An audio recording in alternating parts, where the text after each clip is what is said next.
Tujuan pengauditan laporan keuangan PSA 02 SA 10. Tujuan pengauditan umum atas laporan keuangan oleh auditor independen merupakan pemberian opini atas kewajaran di mana laporan tersebut telah disajikan secara wajar dalam segala hal yang material posisi keuangan, hasil usaha dan arus kas sesuai dengan prinsip-prinsip akuntansi yang berlaku umum di Indonesia. Pemberian opini maksudnya jika auditor yakin laporan tidak disajikan secara wajar atau tidak mampu menarik kesimpulan dikarenakan bahan bukti yang tidak memadai, maka auditor akan bertanggung jawab untuk menginformasikan kepada para pengguna laporan keuangan melalui laporan auditnya. Setelah penerbitan opini tersebut, jika fakta-fakta yang ada mengindikasikan bahwa laporan keuangan tidak disajikan secara wajar, maka auditor kemungkinan harus menunjukkan pada pengadilan atau pihak yang berwenang bahwa ia telah menjalankan pengauditan dengan cara yang tepat dan menghasilkan kesimpulan yang beralasan.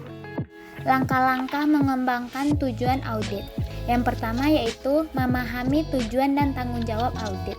Yang kedua, membagi laporan keuangan ke dalam siklus-siklus. Yang ketiga, mengetahui asersi manajemen atas laporan keuangan. Yang keempat, mengetahui tujuan umum audit untuk kelompok-kelompok transaksi, akun-akun, dan pengungkapan.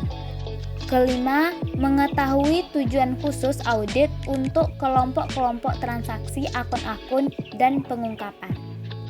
Tanggung jawab manajemen yaitu yang pertama menerapkan kebijakan akuntansi yang memadai, menjaga kecukupan pengendalian internal, dan menyajikan laporan keuangan yang wajar. Tanggung jawab manajemen atas kewajaran dalam representasi atau arsesi pada laporan keuangan memberikan kebebasan bagi manajemen untuk menentukan penyajian dan pengungkapan apa saja yang penting.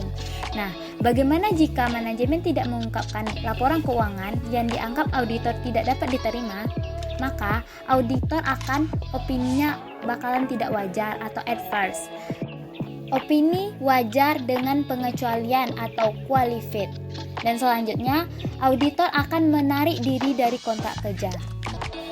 Jadi, untuk meningkatkan tanggung jawab manajemen terhadap laporan keuangan, OJK akan mewajibkan Presiden Direktur atau Chief Executive Officer dan manajemen keuangan perusahaan publik untuk mengesahkan laporan keuangan yang dilaporkan kepada OJK. Nah, apa saja yang harus disampaikan dan ditandatangani oleh manajemen? Yang pertama, laporan keuangan sepenuhnya telah sesuai dengan prinsip-prinsip akuntansi yang berlaku umum di Indonesia. Yang kedua, semua informasi yang diungkapkan dalam laporan keuangan adalah lengkap dan benar. Dan yang ketiga, manajemen sepenuhnya bertanggung jawab atas pengendalian internal. Tanggung jawab auditor adalah untuk mendeteksi kesalahan penyajian yang sifatnya material dalam laporan keuangan. Apa sih asersi manajemen itu? Asersi manajemen adalah pernyataan yang tersirat atau tertulis oleh manajemen mengenai kelompok-kelompok transaksi dan akun-akun terkait serta pengungkapan dalam laporan keuangan. Asersi manajemen terkait dengan standar akuntansi karena asersi ini merupakan bagian dari kriteria bahwa manajemen telah mencatat dan mengungkapkan informasi akuntansi dalam laporan keuangan. Pengauditan merupakan perbandingan antara informasi atau laporan keuangan terhadap kriteria yang telah ditetapkan. Jadi, auditor harus memahami asersi manajemen untuk melakukan pengauditan dengan tepat. Berdasarkan PSA 07 atau SA 326, ada 3 kategori dari asersi manajemen. 1. Asersi manajemen terkait golongan transaksi terbagi menjadi 5. Yang pertama, keterjadian, kedua, kelengkapan, 3, keakurasian, keempat, klasifikasi atau penggolongan, kelima, pisah batas. 2. Asersi manajemen terkait saldo akun terbagi menjadi 4. Pertama, keberadaan, kedua, hak dan kewajiban, ketiga, kelengkapan, yang keempat, penilaian dan pengalokasian. 3. Asersi manajemen terkait penyajian dan pengungkapan juga terbagi menjadi 4. Pertama, keterjadian serta hak dan kewajiban. Kedua, kelengkapan. ketiga, klasifikasi dan keterpahaman, dan yang keempat, keakurasian dan penilaian. Audit terkait transaksi. Tujuan umum. Pertama, keterjadian adalah transaksi yang dicatat benar-benar ada. Kedua, kelengkapan adalah transaksi yang ada telah dicatat seluruhnya.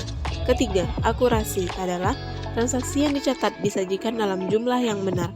Keempat, pemindah bukuan dan pengiktisaran adalah transaksi yang dicatat telah dimasukkan dalam arsip utama dengan tepat dan telah diiktisarkan dengan benar. Kelima, klasifikasi adalah transaksi yang dimasukkan dalam jurnal klien telah diklasifikasikan dengan akun yang tepat. Keenam, penetapan waktu. Transaksi dicatat pada tanggal dan periode akuntansi yang benar. Tujuan khusus. Setelah tujuan umum audit terkait transaksi ditentukan, maka tujuan khusus audit terkait transaksi untuk setiap kelompok transaksi yang penting dapat dikembangkan. Kelompok-kelompok transaksi tersebut biasanya termasuk penjualan, penerimaan kas, pembelian barang dan jasa, gaji, dan sebagainya. Setidaknya ada satu tujuan khusus audit terkait transaksi yang harus dimasukkan ke dalam setiap tujuan umum audit terkait transaksi. Berikutnya mengenai hubungan antara asersi manajemen dengan tujuan audit terkait transaksi.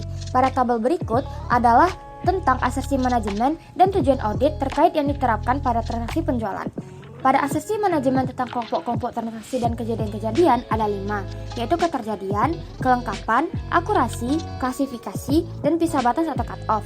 Pada tujuan audit umum terkait transaksi ada 6, yaitu keterjadian, kelengkapan, akurasi, pemindah bukuan dan pengiktisaran, klasifikasi, dan penetapan waktu. Selanjutnya, pada tujuan audit khusus terkait transaksi penjualan juga ada 6. Yang pertama, penjualan yang dicatat adalah untuk pengiriman kepada konsumen yang bukan fiktif. Hal ini terkait pada keterjadian. Yang kedua, transaksi penjualan yang ada telah dicatat. Hal ini berkaitan dengan kelengkapan.